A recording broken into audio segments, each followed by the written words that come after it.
Okay, welcome everybody. Today we're going to be talking about radiating information, and there's a beautiful lava lamp behind me. I've actually got some real ones sitting around here. I'll show you what I did with them here a while back. There should be a pop-up for poll everywhere inside of WebEx. If not, I just pasted it in the chat. If somebody doesn't have it, you can mention it. Somebody can copy and give it to you. So should be a way to do that. So question I want to start off with is, what stats do most of your team know off the top of their head? So the thing that's in their mind that they can just tell you, they know exactly where they are for a particular statistic or particular piece of information. Is it velocity and story points? So they know what their velocity has been for maybe the last sprint. Is it maybe their cycle time? So how long it's been, how long it usually takes them to get something from when they start it all the way through to production? Is it their the defects, like what's broken or what's been broken recently, the velocity and stories completed versus the velocity and story points, the work in progress, or the average story age? Now, these all can be useful things, and there may be some really good reasons for some teams really focusing on some of these and some teams focusing on others.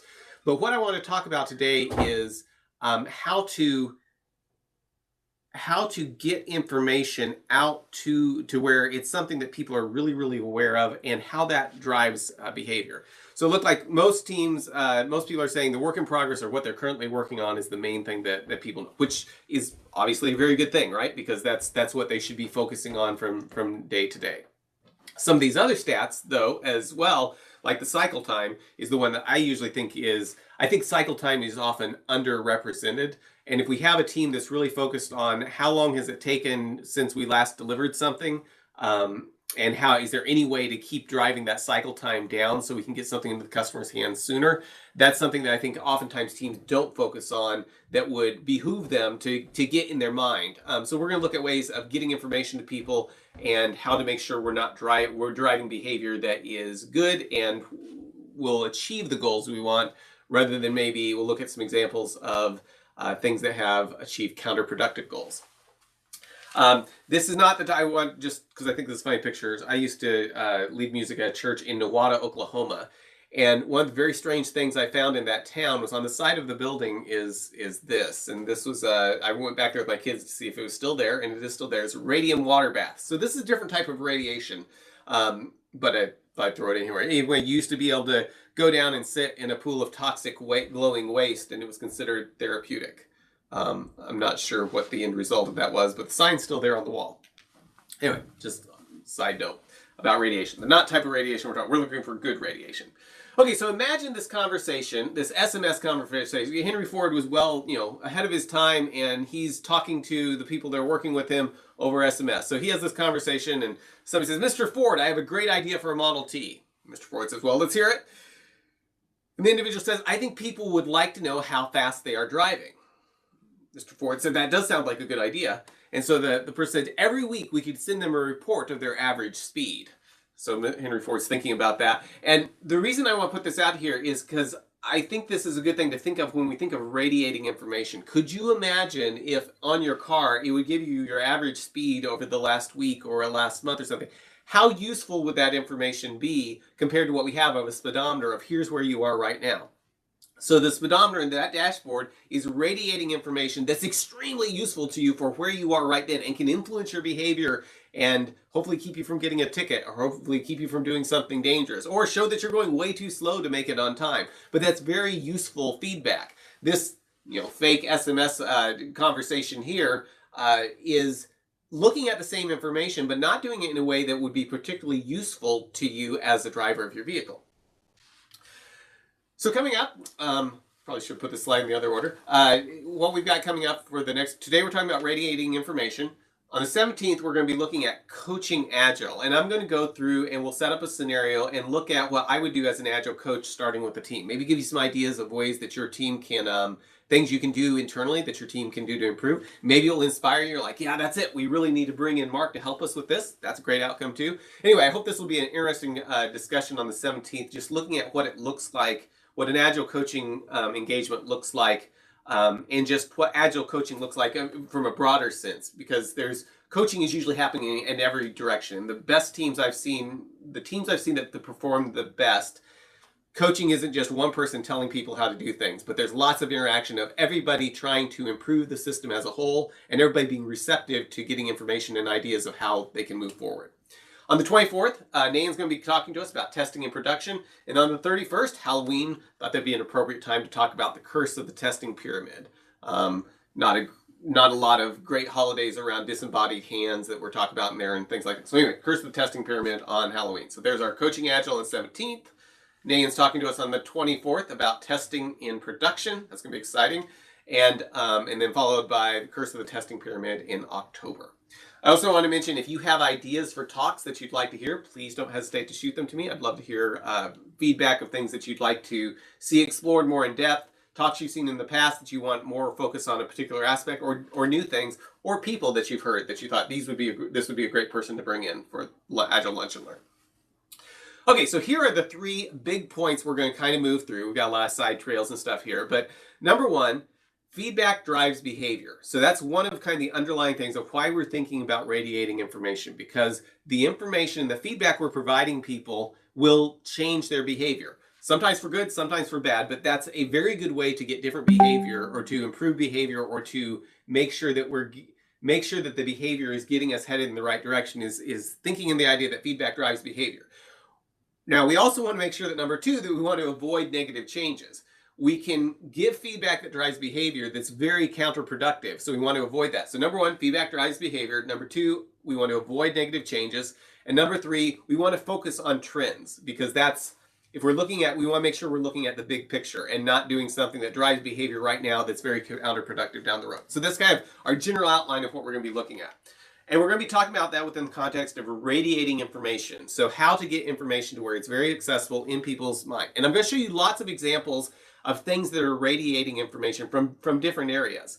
And what I hope to do is give you some ideas, maybe less of here's exactly what you need to do, but just some ideas of how information gets radiated around us that will give you maybe some ideas of how to bring that into your team in your particular circumstances in ways that will help push you and your team toward achieving more of what you're trying to achieve. So here's an example of a sign, right? You've probably seen signs kind of similar to this. So 38 days since someone reset this sign. So this is radiating information. Now it could convey probably information to be more useful. I like this one because I think it's funny. Another example, I found this on eBay. Site safety, days since last Velociraptor attack. So that could be something that might be useful in your workplace, maybe not, but still, the idea is this would be up there radiating information, get people thinking about the site safety of avoiding velociraptors. This one I really like. This baby has had 0 days without an accident. And given the size of the baby, that's probably very, very accurate. This is radiating, but it's set in stone, right? This number isn't changing back and forth each day, but it's a funny look at radiating information. Here's exactly how many days it's been since we've had an accident. Here's an example of radiating information that I saw at, oh, that went faster than I thought. I saw at IKEA in Kansas City. I don't know if they still do this, but the kids area, it used to be if you wanted to go into the kids area, each kid needed to have one of these yellow vests.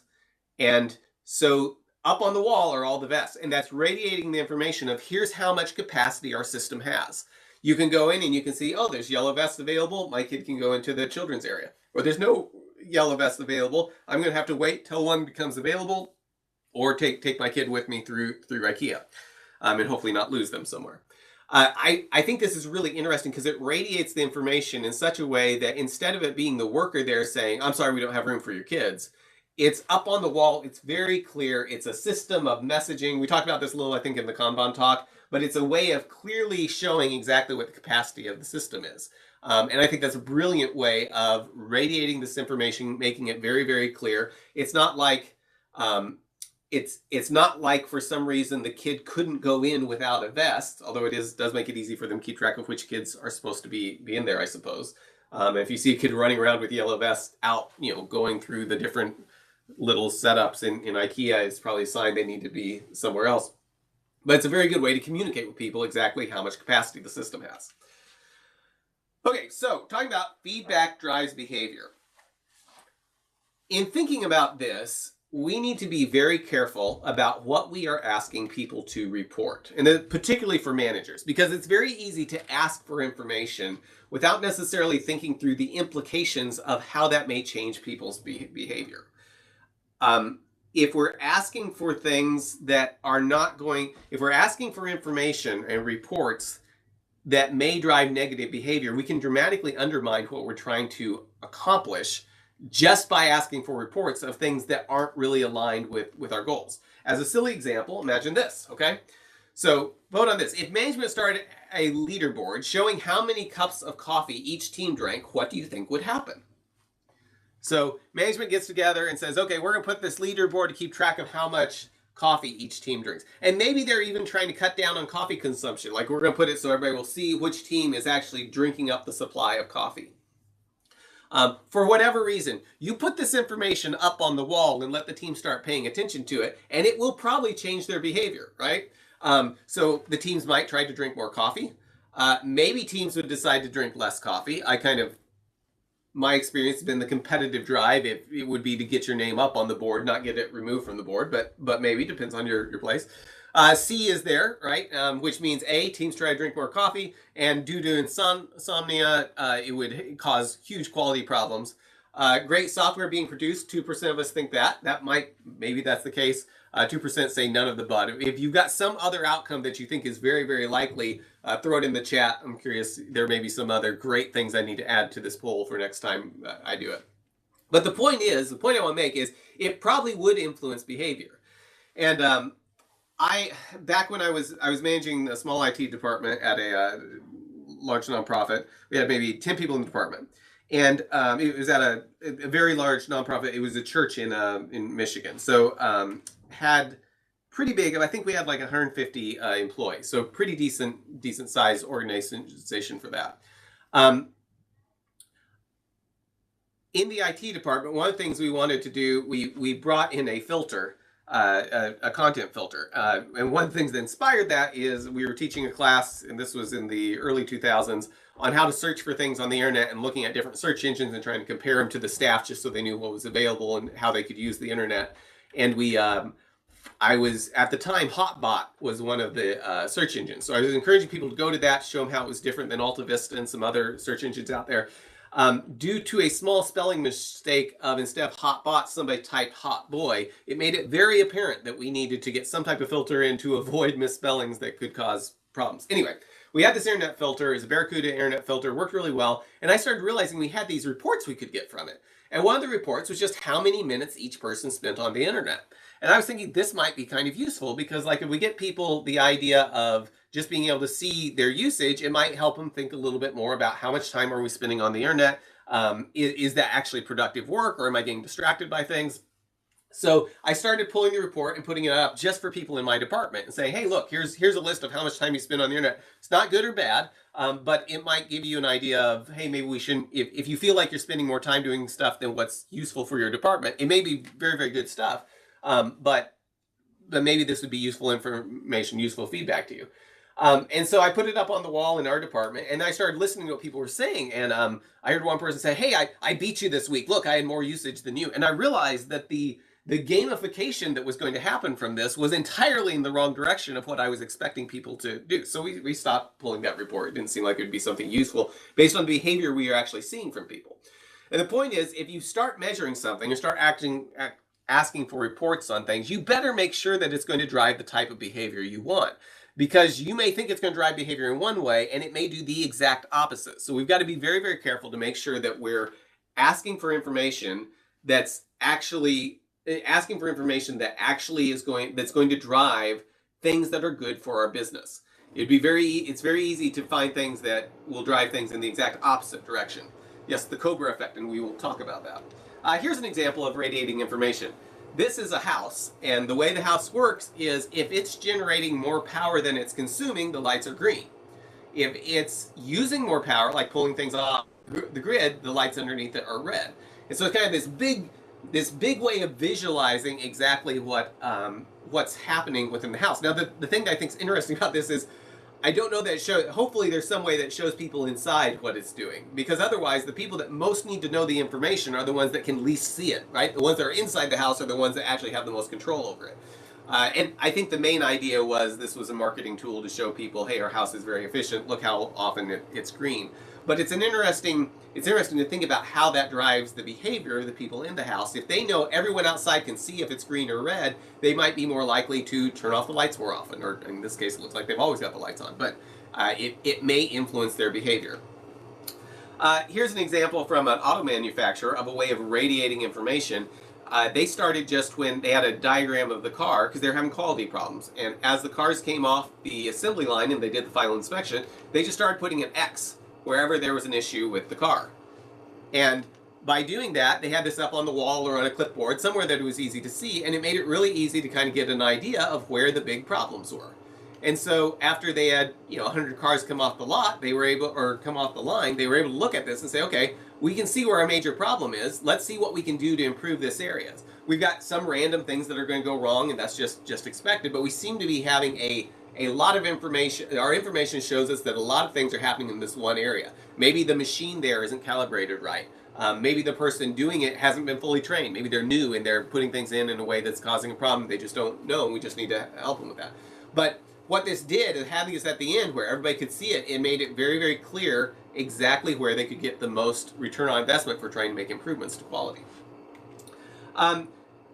Question for you, where do you set your thermostat during the winter? So pretend this is a thermostat, just click at where you set it, and let's kind of see where everybody falls.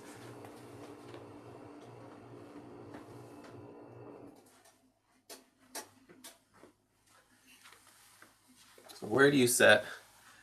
Oh, this is impressive. It's all over the place.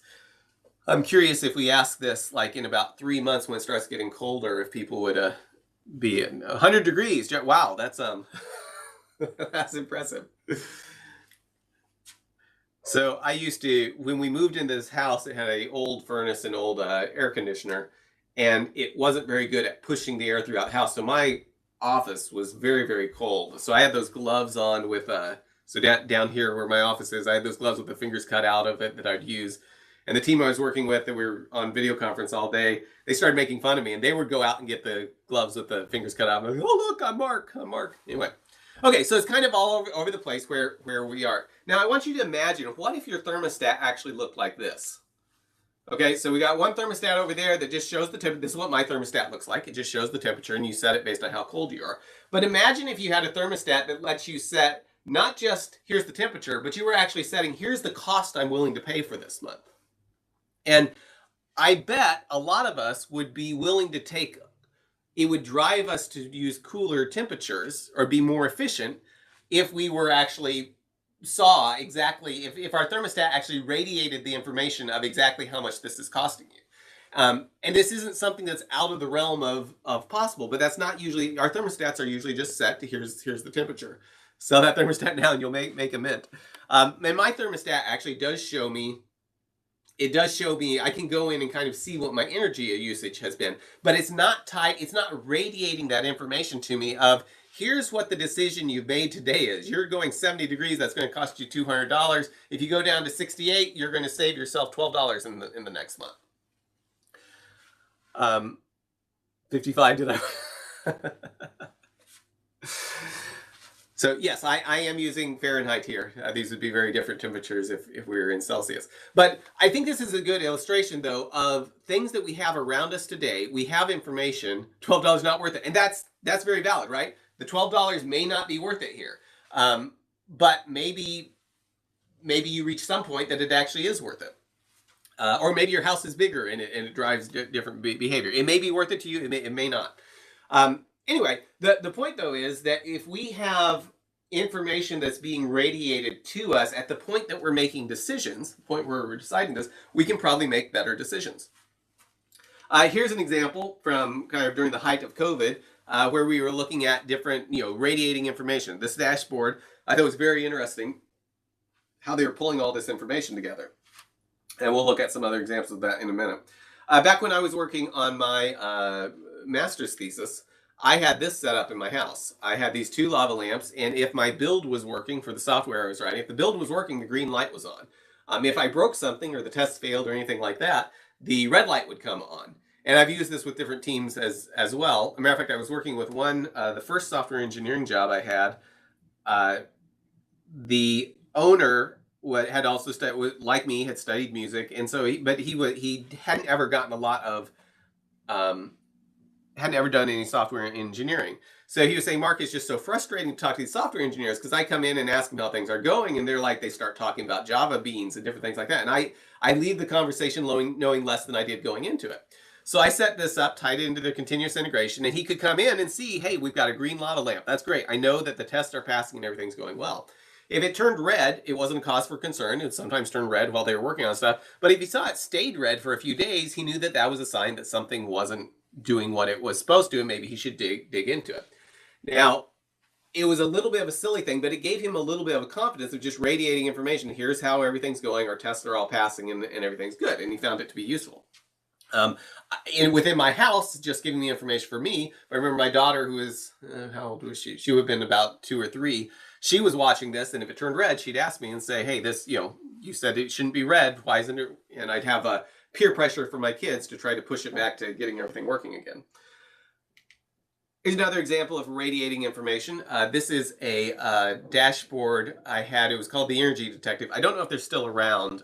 Some of the stuff they did doesn't work anymore, but this tied into your energy usage, and it would actually show you how much energy you had used.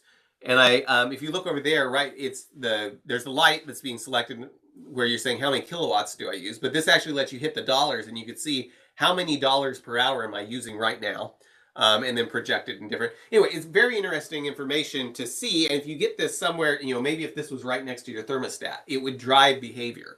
If you're able to see exactly how much power you're using, it probably how many dollars you're spending in the power, and this one I think would also let you put what's your CO2 footprint for right then. It could drive the behavior you might want of conserving more electricity. Or as somebody said, hey, it's really, really cold, I'm uncomfortable, it's worth this extra 50 cents an hour to be more comfortable in my house. This is a dashboard from Panic. It's a company that makes software for the Macintosh. And they've got this big board up there showing all their different products that they're selling, and how many tickets there are, how many open tickets there are for the software that they're doing, how many days till launching stuff. Just lots of information in their offices showing the state of their business. So you can look at this, and like the thing for Unison has quite a few things that they're needing to be working on. And if you look at the board, it looks like there's only one person assigned to be working on it. So it makes sense. Maybe this would be a good indication that some of the people working on Transmit should jump over and help them work on the Unison product.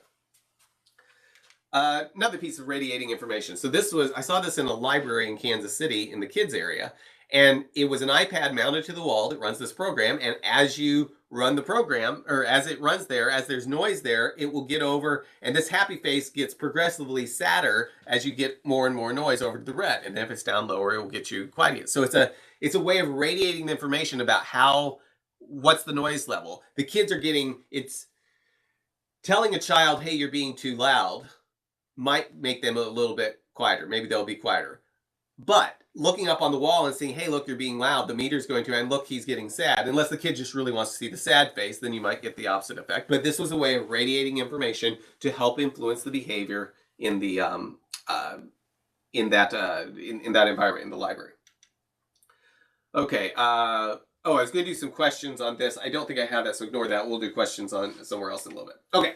So avoiding negative changes in behavior. So we were talking about how the feedback can drive behavior. Now let's talk about avoiding negative changes in behavior. Crazy question. How much would it take to get you to keep a pair of venomous king cobras in your home?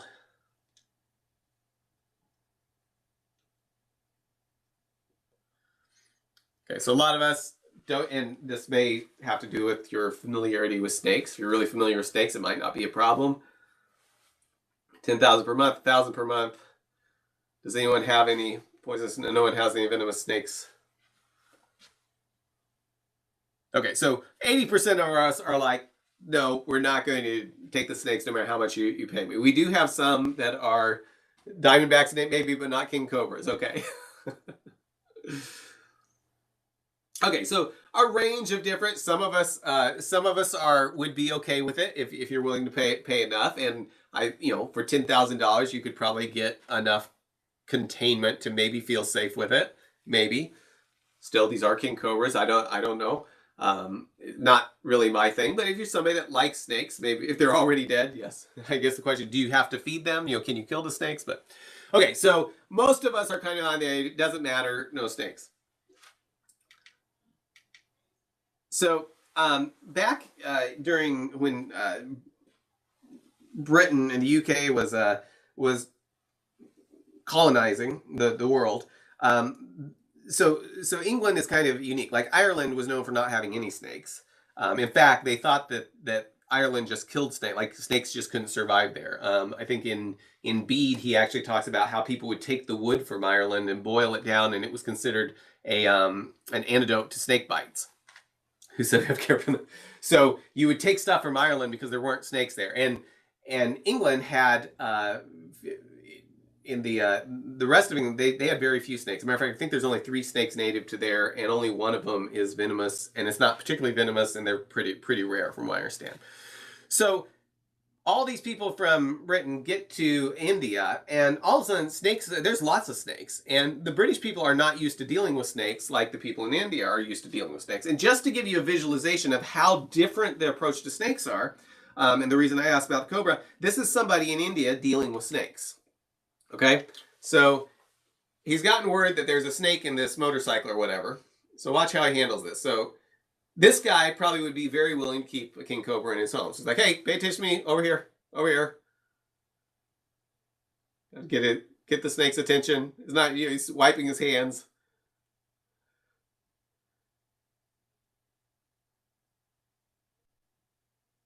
Okay.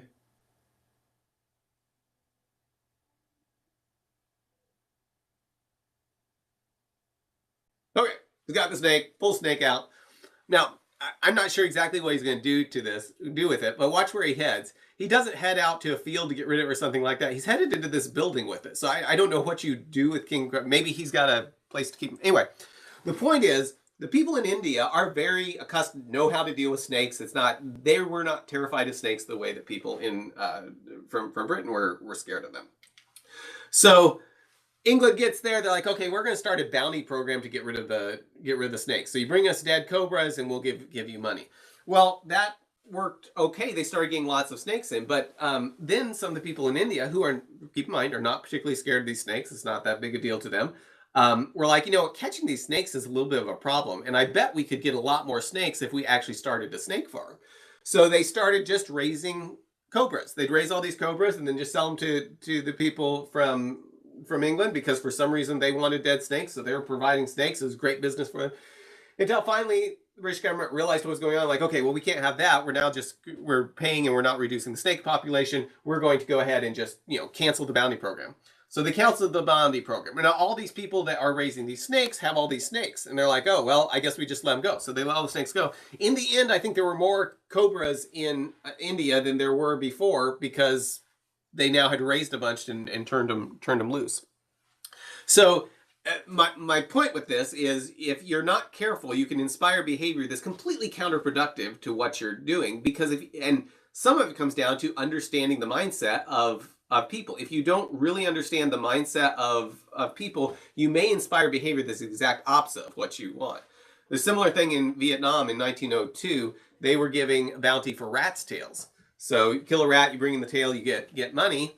Until some enterprising people realize that if you kill the rats, then there'll be fewer rats to get money for. So they just started cutting off the rat's tail, and they started noticing there were all these rats running around without tails, and that was their way of making sure there was a plenty supply of rats to get tails off of. It's cruel for the rats, but so I think they eventually canceled that. Similar thing in China, people were coming in and paying the peasant for dinosaur bones, but they paid based on the number of bones that they provided. So the peasants quickly found out that if they take the dinosaur bone and break it up into smaller pieces, they could get more money for it. So, which was completely the opposite of what the people that wanted the dinosaur bones wanted, but their incentive program inspired the exact opposite behavior of what they actually desired. So, in thinking about how we radiate information, we need to make sure we avoid negative changes in the behavior. We can do things that sound really, really good, that we think are going to motivate exactly the behavior we want, that motivate the exact opposite behavior of what we want. So what information would it make sense to try to radiate? A couple thoughts. One, focus on trends. We want to focus on where we're headed more so than just here's a number today of where we're at. Is if we can do anything we can do, start over. If we can inspire a trend toward improvement, that's going to be worth a whole lot in the long run if it's actually improving the things that are valuable to us. If we're just focused on, I'll show you some example, you succeeded or you failed, that's not nearly as useful as focusing on a trend. Continual improvement is more important than being in an ideal state. If we just say, hey, we've achieved this state, now we don't need to improve anything more, that's not as valuable to us as the idea of looking at trends of how can we make improvements. So current state versus a recent trend. The recent trend is probably much more valuable to us because it shows where we're headed than just here's where we are today. It's easy to get in situations where we've got pass fail instead of continual improvement. And one place this shows up is whether you met your sprint goal, right? That's a pass fail. How many teams met their sprint goal? I would say that's probably a lot less useful information than looking at cycle time or how many stories have we delivered or how long has it been since we last delivered something to production. How good is our quality? How few errors do we have there making it through our process? You've probably seen situations where project is green, and this is one of the things about looking at trends. Project is green until 3 weeks before go live, and then it turns to yellow or red. Part of the reason that this happens is because if we're not looking at the actual trend of things, it's very easy to get into, and if you're using the red, yellow, green, it's not binary, not just yes, no, but you're dealing with things that don't actually show you where you're trending. You're seeing, I'm in this state, or this state, and there's only 3 of them. Sometimes that's not the most used, and I realize this, oftentimes we get asked to report information like this, and that can be useful to a certain extent, but it's also easy to use it to, it's easy for this to obscure our trend when we really need to know the trend. Are we trending toward what we want, or are we trending away from it?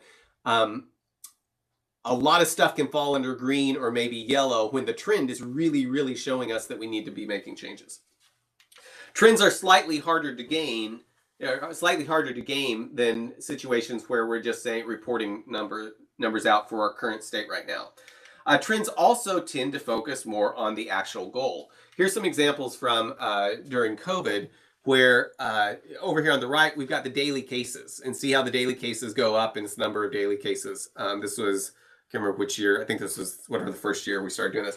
This over here though shows how fast things are repeated for the same time frame. And notice how much more information we have here of how rapidly things are growing. So when we go from 10 to 10 times that to 100, it took, just February to do that. And see how fast we grew there. Probably that's mostly related to reporting. But then as we come up to the top here, it starts kind of gradually easing out.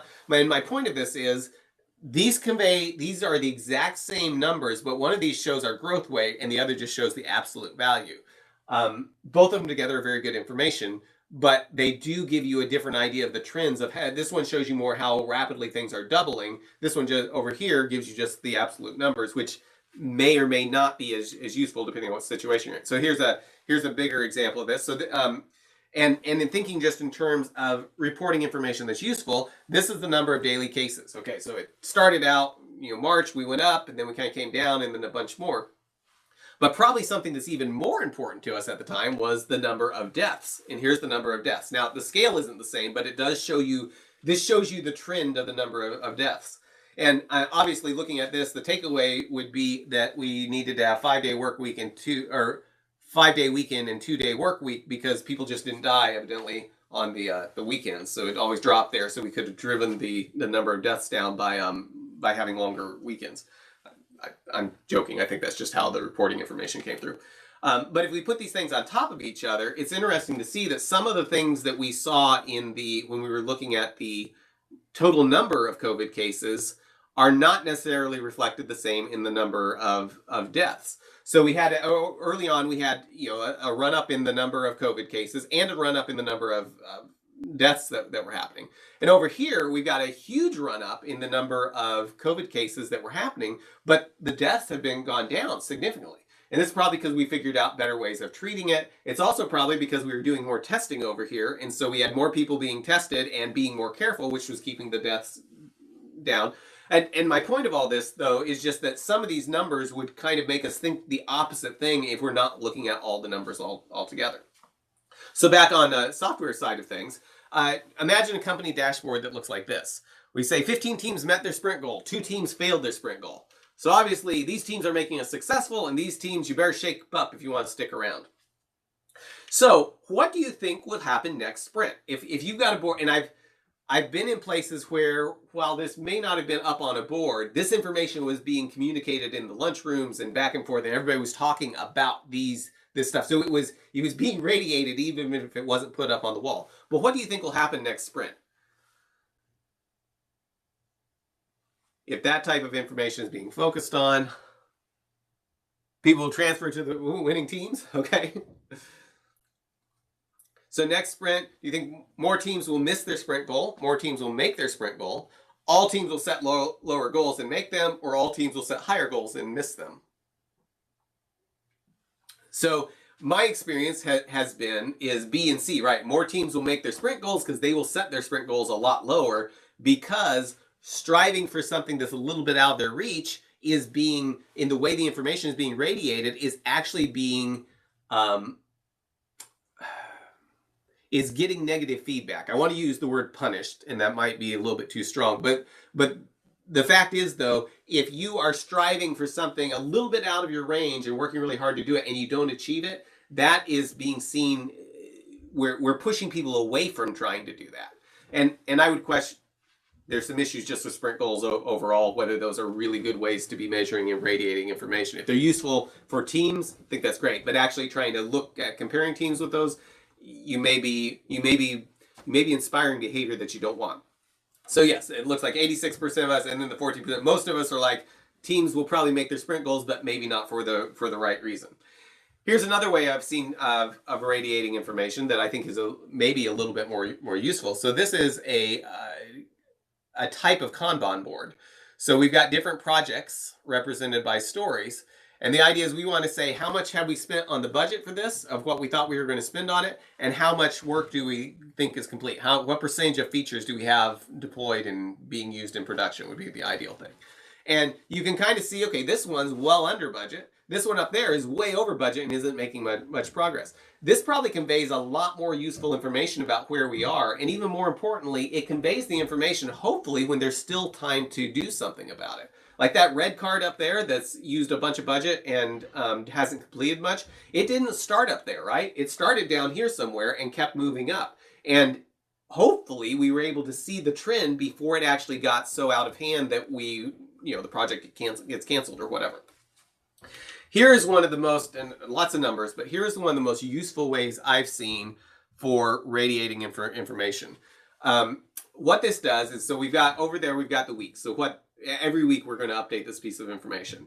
And we think we need to accomplish 200 stories when we start out. That's about how big we think the project is. So the first week we've still got 200 stories left. We haven't added, on the D column, we haven't added any stories, and we completed 10 stories. So we made a net progress of 10.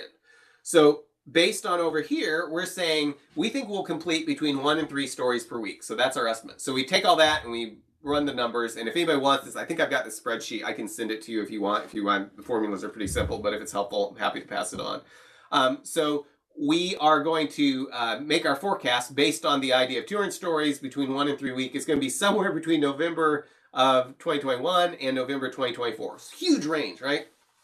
So the next week we come down. Now we've got 200 total stories still. So this is line 4. We have only 190 remaining. So we add a story. We find some story that we can split, or we need to add something, but we complete 13. So our net progress was 12. So these numbers update according to that. And we keep on doing that until we get down to about here. And we're like, you know what? If I look over here at our net progress, on row 5, we added 15 stories but didn't complete any of them. Or we added 15 stories, completed 15 stories, but we haven't made any progress, right? We've got the same number of stories left. We added just as many as we completed. So our net progress there is 0. So when we get down here to week 7, we look to say, you know what? Our net progress has been 0, 9, 10, and 12. So the average of our lowest weeks are 4.5. and the average of our highest weeks are 11. So let's plug that in here and say our low and high. We're going to set that just based on the information we have. As we get more information, we'll continue to update stuff. So we're going to set that there. Well, now the estimates change dramatically, right? They're narrowing in. They're not nearly as wide, and we bumped it up, right? Now we think we're going to finish somewhere in December of 2020 and June 2021, somewhere between there. So then we keep on working, right? Now we've got more information as we're going. The next week we've added, we add 3 stories, we complete 4, so we make a net progress of 4, right there. Next week we add a story and don't get anything done, so net progress of -1. And we keep working our way through. But what I love about this is it's not just, if we just tell people, hey, we think we're going to finish in November 2021, and then don't communicate anything with them, that's not very useful information. There's no way to steer and guide things. But if we're doing this and we're presenting this, it's a lot easier for the business to start thinking in terms of, there's some risk that we're not going to be done until June of 2021. If I want that to bring that in, let me start deprioritizing stuff. This can drive really, really good behavior because it's tied to the idea of how do we deliver this piece of software. Anyway, this I think have been very, very useful, this type of approach. Here's another example of a dashboard. So imagine that you've got a dashboard that says, once you have to know this total story points for the project. Okay, that's a very, very good question. In this case, I'm just dealing with stories. So we've just got a list of all the things that we want. Assuming that those 200 stories are somewhere in a similar scale. They don't have to be exact, but they average out to a similar scale. If I take any 10 random 10 or 20 stories, they'll take about as long as any other 10 to 20 random stories. The process of, as we get into them, splitting them down to stories will average out to the point that we still have pretty good estimate or pretty good forecast of when we're finishing. Because if you try to get into the idea of we need to break these things down into such detail that we have story points for each story, one is probably not going to be that accurate. You're better off getting the accuracy that comes from actually doing some work. And you may get into it and discover, hey, you know what? We shouldn't be biting off this much at all. Let's focus on just this piece of it, deliver that, see if we can do that successful, and then we'll move on to the next piece of the software. Very good question. Company dashboard. Average days since deployment. So our average days between deployment. So we say that for the last year, last 4 months, whatever it is, we deploy every 10 days. Now we got a thing here saying days since the last deployment is 5 days. So we're under our average. We're still under our average of 10 days. So if we can deploy before that 5 gets to the 10, we are making an improvement. Cycle time of last deployment. Well, the last deployment took us 11 days. So that's actually higher than our days between deployments. So that's going to be in red. We're going to make that one in red because that's above our average and we're trying to drive that average down. This can be a very useful board. And so what type of behavior do you think this dashboard would encourage? So think about that dashboard. Remember, keeping track of the average days between deployment for the last, let's say, year. We're looking at how many days has it been since the last deployment, and we're halfway through with what we do on average. And then how much did we do last time, which was a little bit more than average. So it's not a horrible thing, but it is showing us that we're above what our average has been. So would it result in longer sprints, more planning, smaller stories? I think that was supposed to say investing in automated deployment, or none of these. And it may be multiple ones, but see which one do you think it would most encourage?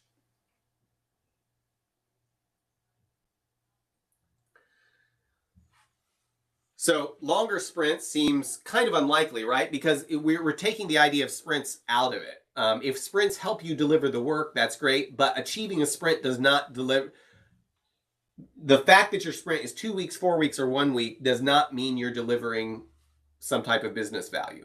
That might be useful for a team. You might find the sprints work really well to have different iterations, different cadences, but it doesn't really matter that much. So that's not probably going to drive, there may be other things that drive you to shorter or longer sprints, but this dashboard isn't probably going to change that. More planning, maybe. The type of planning I would see is we may get a lot better at splitting stories up.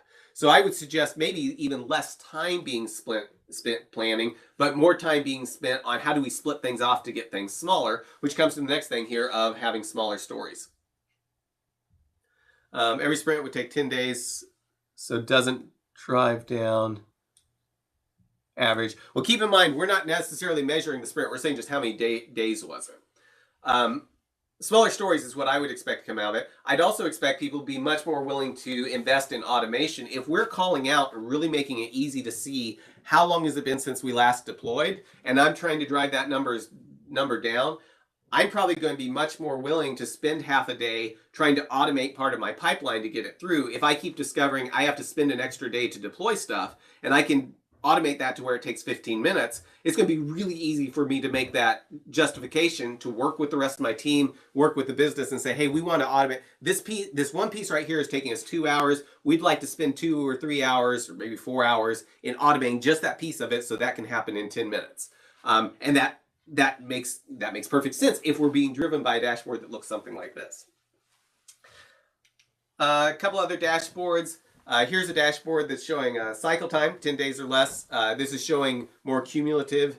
I think this is from Actionable Agile. 10 days or less, we're required to complete 85% of items. So this is maybe looking over several months. A Monte Carlo simulation saying based on the past, we think we can do 23 of our average items in the next 30 days. And we've got 85% certainty of that.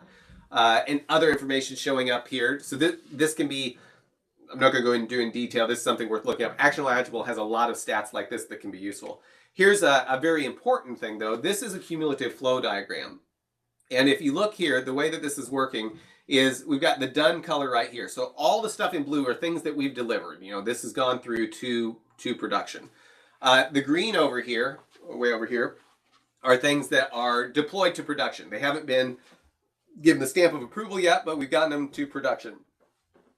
The yellow is deployed to dev, red is tested in dev, and then we've got, let's see, deployed to dev, in progress, and then requested. So we can see up here, we're starting to get, see if you see that orange, we're starting to get kind of a backlog of things that people are asking for, and we're not delivering it as fast as the requests are coming in, which may be just fine. That might not necessarily be a bad thing. But what I really like about this is it kind of shows us, if you start getting into a situation where we're not actually keeping up with demand there, like we've got requests coming in faster than we're delivering stuff, maybe that means we need to, we need more help, right? Maybe we need more help here. We can see little places where the red stuff has grown, particularly way over there where we've got a bunch of red, where we were getting stuff tested in dev and then kind of set there before we got to production. That might be an indication we need to work on automating the moving things to production, or that we've got some type of feedback that's not happening as quickly as it can. So this, we probably ought to do a whole talk on cumulative flow diagrams, but this can be very, very useful at being able to see where you're at, seeing what progress you're making. You can look at the lines and kind of see, are they trending up or trending down? It's a very, very useful way of radiating information, particularly if you can really explain to people what it means. I'm going to skip over that one. Those are from Actionable Agile. Okay, so here's an example of, and this was actually from a client I was working with. We started taking on their software development, and across the bottom is, I think, the number of the card that we were working with. So when we started with them, it took 58 days to get all the way through to production and signed off on. And so we worked that and kept driving that down till we got to where we were turning around a lot of stuff just within a few hours, like over a day. So how many people on your team actually would know the number for the cycle time to production? Like if you ask your team, how long does it take from when we start a story, what's the timer? If we start timer when we start a story, how long is it before that actually ends up in the hands of our users?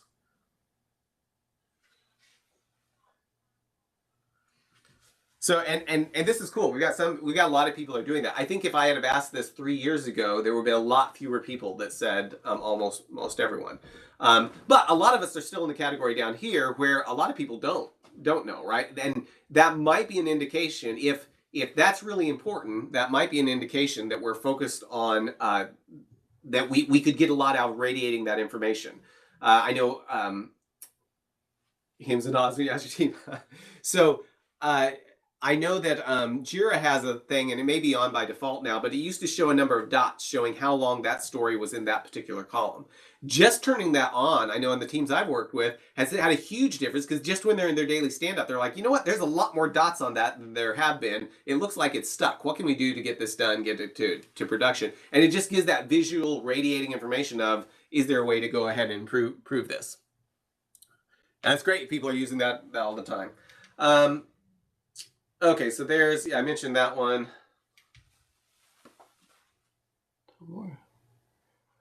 It depends on if the tracking tool can produce that information. And I think that is very true. I think most tools can. It's just a matter of whether we're looking at. But even if it can't, I think we ought to, a healthy team should have a pretty good idea of what it is, just based on, if they're focused on trying to deliver things rapidly and lowering cycle time, even if they don't have the numbers from it, they ought to have a pretty good feel for it, because that should be driving a lot of their decisions. Yes, yeah, good point, Tom. Okay, so let me move through that. I want to talk about this. The book Accelerate, Science of DevOps, where they went through and looked at, and a lot of what they did here is they took a lot of the things that were coming from lean manufacturing and looked at what numbers to important metrics for driving successful projects. And these numbers, actually, a lot of them come from, were a very, very common part of lean manufacturing. For the first one is deployment frequency. So how often are we deploying stuff? How many days are there between when we're deploying stuff? Lead time to changes. So how long is it from when we get asked something to, or whatever you want to use as a starting point, how long of a period is it from then to when we actually get it to our users? Mean time to recovery, which means when something goes wrong, because sometimes things are going to go wrong, how long does it, what's the average time it takes us to fix the problem and get back to a working state? And then the change failure rate. And so here's what those graphs may look like. So and this is from waydev.co. They make tools for visualizing this type of stuff. So lead time for changes. So this is showing us over time how long it took, how long we were waiting for when somebody asked for something, how long it took till we actually got it. We've got deployment frequently here. Deployment frequency. So they're actually keeping track here of how many times they're deploying per day. So up there they've got, and so higher means they're deploying more times per day. This is obviously something where they're deploying multiple times a day. And the light blue is showing for the current time period, and the darker blue is showing what was it for this time last year, or the same time last year when we were doing this, or whatever you compare with. Over here we've got the change failure rate, showing how many changes there are, and there's also the current and past, showing in these weeks how many failures did we have, things that we pushed through to production, there was a failure. And then this right here is how long did it take us to recover. And if you notice the in this current and past, the current down here is the dark one, I guess. So I may have said that opposite there. So up here is an average of how long it's been the time to recover. So here we're actually doing a little bit worse than we had been doing before. So maybe that's worth investing in, is how can we make it faster to fail back if there is a failure, faster to recover if there is a failure. And then we're also looking over here of how can we prevent failures. Now we may get in a situation where the mean time to recover is very, very fast, measured in minutes.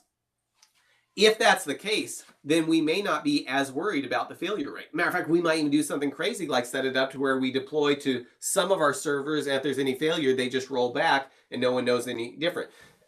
You can build that type of stuff in. If you're looking at this information, you may make decisions that the failure rate doesn't really matter that much, as long as you're able to recover really, really quickly, depending on your particular business needs. But what I love about these 4 measurements is it gets it out to where you can actually have those conversations about what's valuable. Another similar thing, this is from Square Up. These are called DORA metrics from the DevOps Research Associate. I think I've got the name here in just a second. Anyway, this is showing similar information of those four metrics. DevOps Research and Assessment. So that's a group that's been looking at these statistics. It's got some great stuff worth looking at. Okay, so there's 3 things we wanted to look at. We said we're going to look at feedback drives behavior. We're going to look about avoiding negative changes, and then we're going to look at focusing on trends. And one thing I want to point out is those 4 metrics we were looking at, all of those and the way we saw them visualized were very much focused on trends. It wasn't as important how many things did we deploy yesterday, as it is what's our trend? Are we getting better in deploying more things more frequently, or are we trending in a way where we're deploying less and less things in a given amount of time? Okay, well, I actually thought we'd have a bunch of extra time, and we didn't. I would love to get your feedback on stuff. I had a quiz, but I think we're going to run out of time for that. But I'd love to get your feedback. Please do fill this out.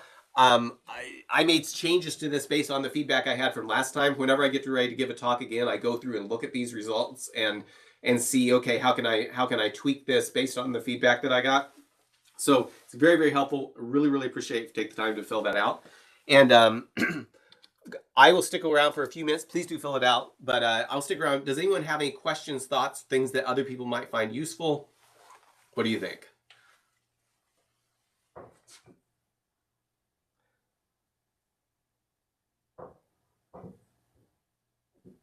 And Tom, that's a good point. You can get all that information from the cumulative flow diagram. As a matter of fact, there's really interesting things you can do by just measuring different parts on it that probably would be worth digging into sometime.